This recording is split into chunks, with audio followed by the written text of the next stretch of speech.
Good morning, church. Let's talk about Psalm 33. This is a fun psalm, and it calls us to step out of what may be our comfort zone sometimes, especially in church where we've been taught. So many of us have been taught that it's always somber and it's always quiet and reflective. And there are times for quiet and reflective, and there are times for somber. Think of Good Friday when we remember Jesus' death on the cross, and that is a very somber moment.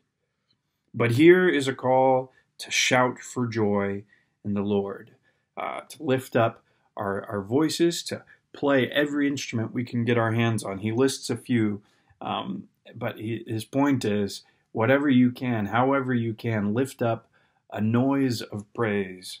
Sing to him a new song, play skillfully on the strings with loud shouts.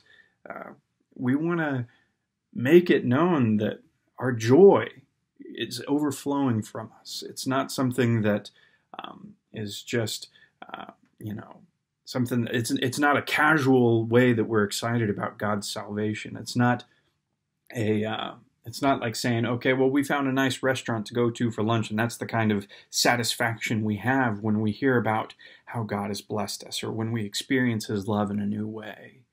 It comes out of us like kids who are just too excited about going to Disney World, and they're shouting and they're running around the house, and this has just blown their minds. This is the kind of response that God loves to see from His children.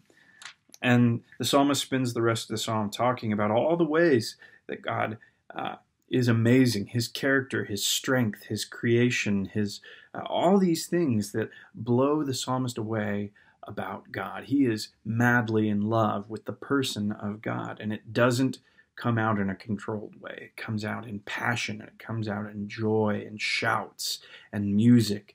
And like I said, not every time you express your love for God does it need to come out this way, but challenge yourself. Look at the way that you worship. Are there times when it comes out this way? And if not, there's something you're missing. The Bible is telling us this is part of our experience. So look for the opportunities to have this kind of response, this silly, this uncontrolled love, excitement, joy about being God's child.